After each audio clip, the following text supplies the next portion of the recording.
Question number 22 कह रहा है कि दो नेचुरल नंबर्स का स्क्वायर का डिफरेंस 45 है और जो मेरा स्मॉलर नंबर है उसको अगर स्क्वायर किया जाए तो जो मेरा लार्जर नंबर है उसका 4 टाइम्स होगा। तो कैसे सॉल्व करेंगे इस मैथ को? चलो स्टार्ट करते हैं। जैसा पहला कंडीशन दिया हुआ वहीं से, यानी कि दो नेचुरल नंबर है तो हम मान लेते हैं लेट द नंबर्स बी, एक को x मान लेते हैं और दूसरे को y मान लेते हैं। तो जैसे हमने x और y माना हम लिखेंगे अकॉर्डिंग टू क्वेश्चन दोनों का स्क्वायर का डिफरेंस जो है वो है 45 और इसको हम इक्वेशन नंबर 1 लिख सकते हैं। सेकंड कंडीशन जो दिया हुआ मेरा उसको हम अगेन लिख लेंगे। क्या है? तो स्मॉलर नंबर का स्क्वायर ये जो बराबर होगा 4 टाइम्स होगा जो लार्जर नंबर है वो, यानी कि y square is equal to 4 into x. इसको हम लिख सकते हैं इक्वेशन नंबर 2। और हम अब लिखते हैं कि put the value of y square, कहां पे हम पुट करेंगे वैल्यू को, y स्क्वायर का वैल्यू को हम इक्वेशन 1 में पुट कर देते हैं। तो क्या हो जाएगा मेरा इक्वेशन, एक्स स्क्वायर माइनस जहां y स्क्वायर है वहां हम लिख देंगे ना 4x इज इक्वल टू 45। सारे डेटा को अगर हम लेफ्ट हैंड साइड में लेके आ जाए तो ये मेरा बन जाता है क्वाड्रेटिक इक्वेशन। और जैसे ही ये क्वाड्रेटिक इक्वेशन बना हम इसको फैक्टराइजेशन करके तुरंत सॉल्व कर सकते हैं, यानी कि x का वैल्यू निकाल सकते हैं। अगर तुम्हें नहीं पता है कि फैक्टराइजेशन मेथड का यूज करके कैसे क्वाड्रेटिक इक्वेशन को सॉल्व करते हैं या x का वैल्यू को निकालते हैं, तो जाओ मेरे प्लेलिस्ट पे exercise 4A 4B and 4C का हर एक मैथ में मैंने यूज किया हुआ फैक्टराइजेशन मेथड, बहुत इजी तरीका से सीख जाओगे, जाकर वीडियोस को देखा करो। तो चलो यहाँ हम डायरेक्ट सॉल्व कर लेते हैं फैक्टराइजेशन मेथड का यूज करते हुए। x कॉमन लेंगे तो यहाँ बचेगा x माइनस 9 प्लस 5 कॉमन ले लेंगे तो यहाँ भी बचेगा x माइनस 9। हम देख रहे हैं कि दोनों ही ब्रैकेट में सेम वैल्यू आया हुआ है तो उसे कॉमन ले लेते हैं, बाकी जो बचता है उसको सेकंड ब्रैकेट में लिख लेते हैं। यानी कि एक एक ब्रैकेट को अगर सॉल्व करते चले तो x minus 9 is equal to 0, therefore x is equal to हो जाएगा 9।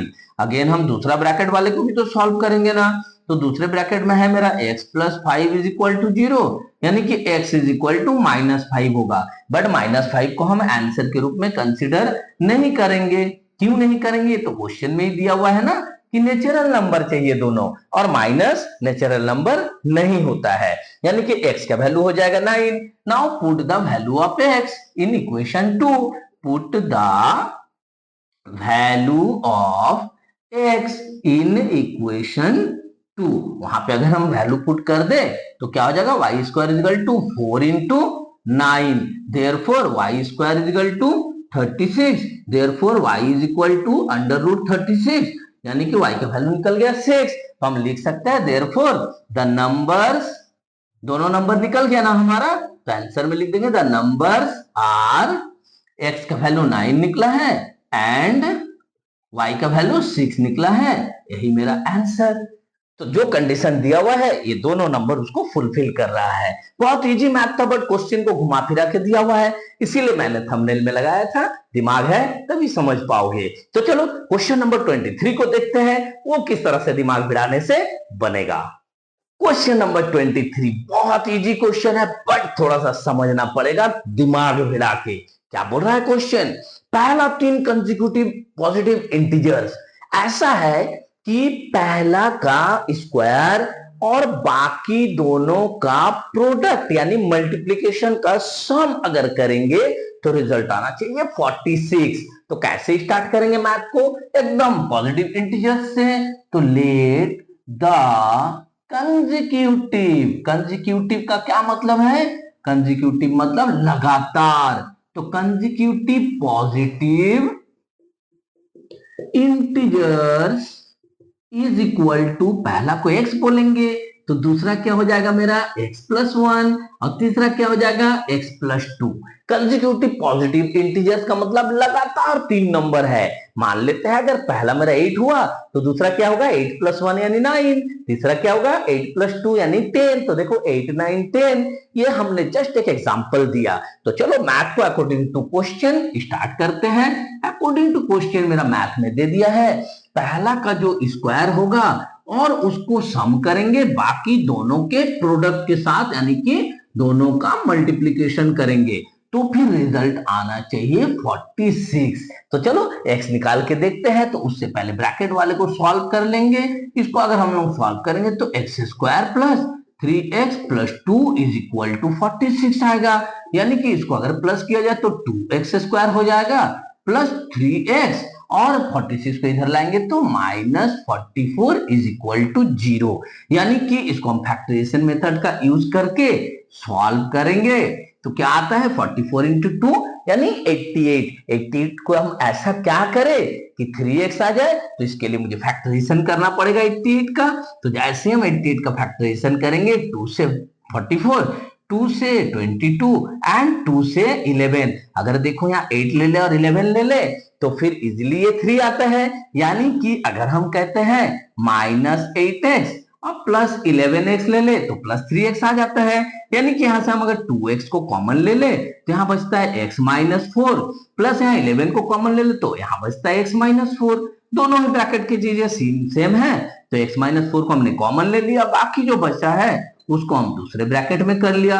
एक एक ब्रैकेट को सॉल्व करते चले तो x -4 इज इक्वल टू 0 यानी कि x इज इक्वल टू 4 आ जाएगा। अगेन हम दूसरा ब्रैकेट को भी सॉल्व करेंगे ना तो क्या होगा 2x plus 11 is equal to 0 यानी x इज इक्वल टू निकालेंगे तो -11/2। और ये इम्पॉसिबल है। क्यों इम्पॉसिबल है ये तुम्हें बढ़िया से पता है। तो हम x इज इक्वल टू 4 जैसे ही लेंगे तो मेरे लगातार कंसेक्यूटिव नंबर्स क्या आ जाएगा। तो द कंसेक्यूटिव नंबर्स आर क्या हो जाएगा। पहला नंबर मेरा x है यानी कि 4 होगा। दूसरा नंबर मेरा x प्लस 1 है यानी 5 होगा। तीसरा नंबर मेरा x प्लस 2 है यानी कि 6 होगा। ये तीनों ही मेरे लिए आंसर। कितना इजी मैथ है ना। बस क्वेश्चन को समझने का देरी है।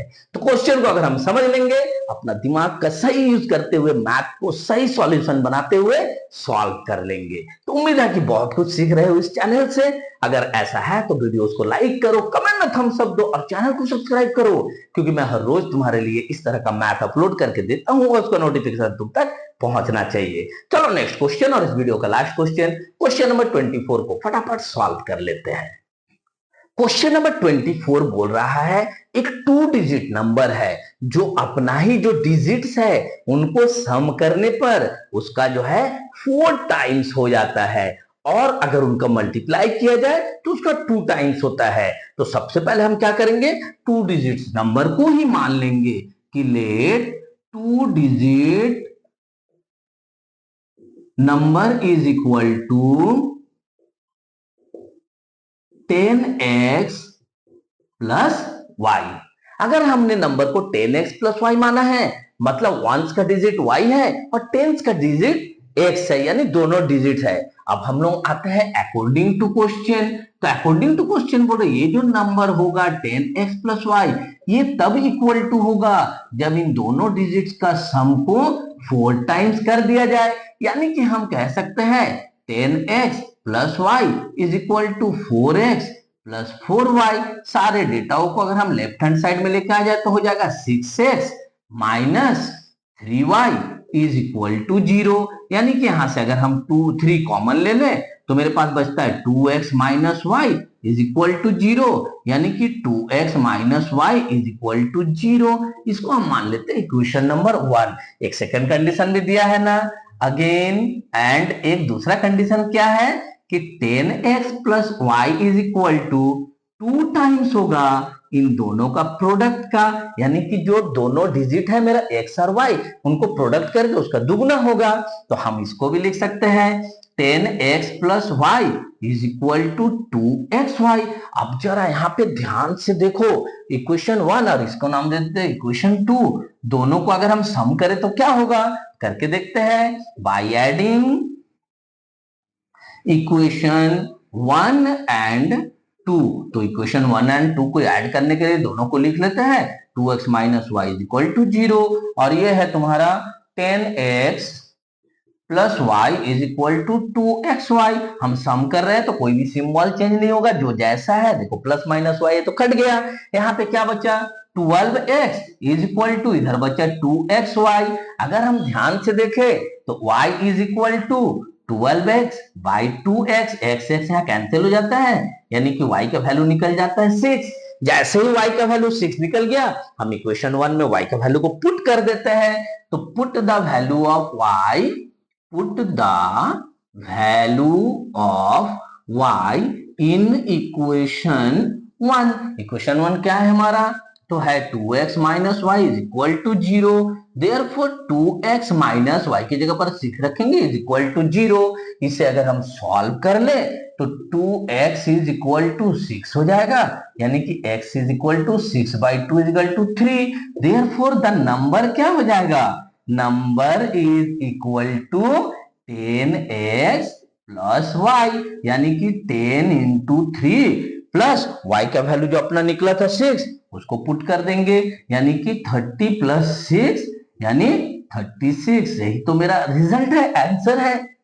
बहुत इजी तरीके से समझ में आ रहा है तुम्हें मैथ? तो फिर चैनल को सब्सक्राइब करो, बेल आइकन को क्लिक करो और चैनल को शेयर करो अपने फ्रेंड सर्किल और रिलेटिव्स के बीच, ताकि हर बच्चा सीख सके इजी प्रोसेस से और सही मेथड का यूज करते हुए मैथ को खुद से बनाना। चलो मिलता है नेक्स्ट वीडियो में क्वेश्चन नंबर 25, 26 एंड 27 के सॉल्यूशन के साथ। तब तक खूब प्रैक्टिस करो, देश का नाम रोशन करो। जय हिंद, जय भारत।